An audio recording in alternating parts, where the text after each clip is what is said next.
times when it really sort of turned to intensive Russification, for example in the 1880s and 1890s, were when things went pretty badly wrong, and in fact it stimulated sort of rival beliefs to counter it. So I think that's the first point I would make. The second point I would make is that, of course, religion and politics are inseparable in most certainly pre-modern countries, and most countries up to about 1900, and they certainly were in Russia. There was a big turning point at the beginning of the 18th century, of course, when Peter the Great abolished the patriarchate, leaving the church effectively leaderless, but giving it responsibility for all the sorts of social legislation that we began by talking about, marriage, divorce, the family, and so on.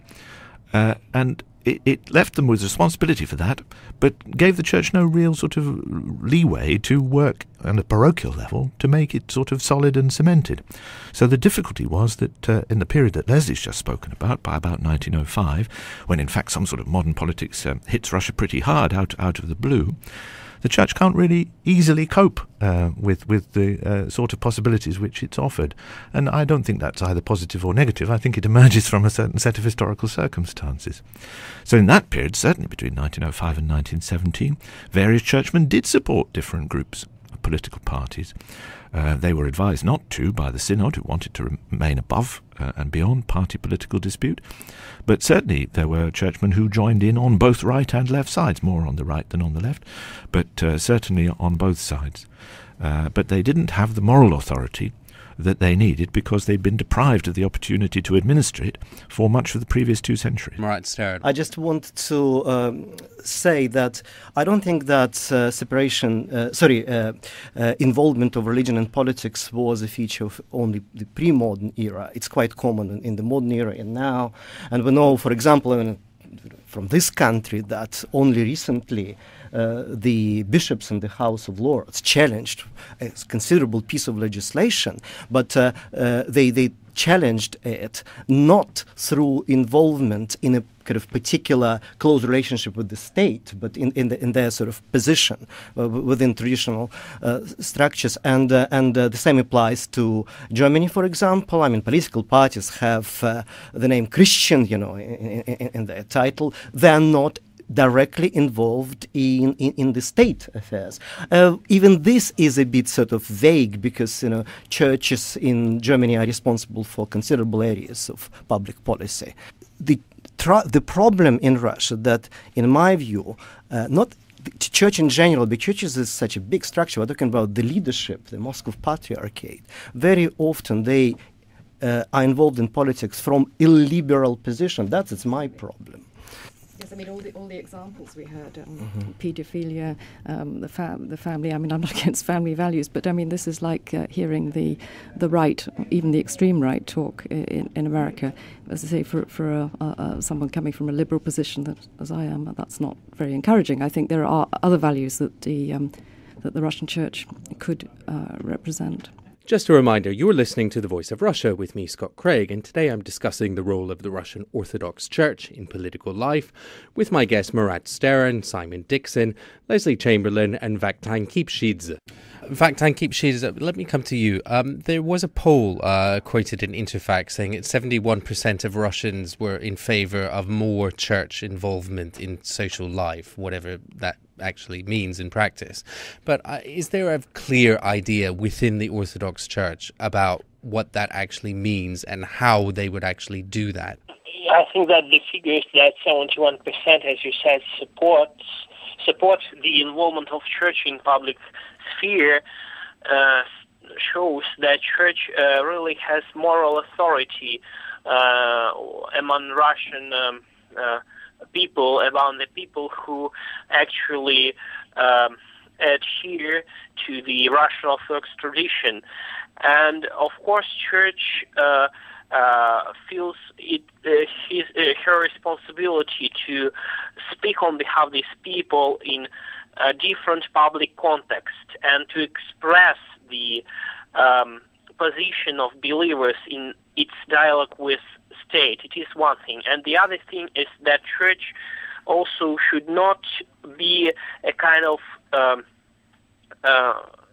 player in competition with state. it should simply support in the activity of the state and government what is considered to be in full correspondence what Church thinks needed for Russian society and for its development. But in saying that the role of the Church is essentially to support the state, that is essentially agreeing. Not support the state as it is, but to support the actions, the activity of the state, which is aimed to the development of Russian society and to the satisfying of the needs of the adherents of the Russian Orthodox tradition, which I think more than 80% of the whole Russian population. And this is very important to understand, that there is no desire from the part of the Church to somehow be involved in the state administration. It is quite opposite. Let's make it slightly more controversial.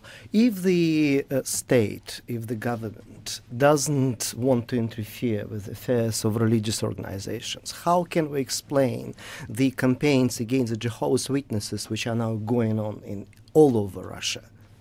That's one fact. Or we've got sort of good organizations and better organizations. This is the organizations which is registered with the Ministry of Justice. It's a bona fide religious organization. Whatever I feel about the organization itself, what about the interference of state structures? That's one thing. And another thing, I think we should clearly distinguish between the desire of Russian people expressed in public opinion polls for the Church to be involved in social, issues, and on the one hand, and what's going on in reality on the other hand. Can you, for example, provide figures, statistics, or some general idea about the scale of voluntary charitable activities of the Russian Orthodox Church? Patriarch has expressed his concern many times about this issue. Lesley, let me come to you, and then Vakhtang, I'll come to you and you can respond to those points. Lesley Chamberlain. Yeah, I think I would just come back to what the idea of the Russian Orthodox Church is in Russian society. And I think I'm going to be a little bit sympathetic here. I have been unsympathetic so far. But many, if not most, intellectuals, artists, maybe political figures, I don't know so much about their souls, but artists and intellectual figures have felt compelled to contribute to the coherence of Russian society. I mean, there are countless examples of Russia always invariably falling into schism. I mean, we know the Church itself falls into schism, intellectual groups fall into schism. And when one comes towards a definition of what intellectual activity should be, or what the activity of the Russian Church should be, it is to contribute to the coherence of Russian society. And that tends to make it sound, as we've been hearing, that it must be a national church. But at the same time, I do believe it has a soul there, a Christian soul, and that it wants independence. So there's this constant struggle, this dialectic between independence and the need to contribute to the coherence of Russian society. And we see that all the time in other spheres of Russian life. We are very nearly out of time, but Vakhtang Kipshidze, let me come back to you. Yeah, I just wanted to react to what was said about the activity of Jehovah's Witnesses in Russian Federation. As a member of the OSCE expert panel on freedom of religion and belief, I usually take part in the human dimension implementation meetings every year. And I think every year I hear the representatives of Jehovah's Witnesses saying that they are somehow prosecuted in many European countries. As they say, their rights are violated. But the most, I would say, evident example is France, the state with radical separation between church and public and social life. But with respect, we're not discussing France, we're discussing Russia. Yes, but what Jehovah's Witnesses are saying always is that they are prosecuted not only in Russia, but in France, in Germany, and wherever in Europe. We could go on about this topic at length, and no doubt it's something that we'll come back to, but I'm afraid for today we have to leave it there. But my thanks today to my guests, Dr. Marat Sterin, Simon Dixon, Lesley Chamberlain, and Vakhtang Kipshidze. And this is The Voice of Russia. Please stay with us.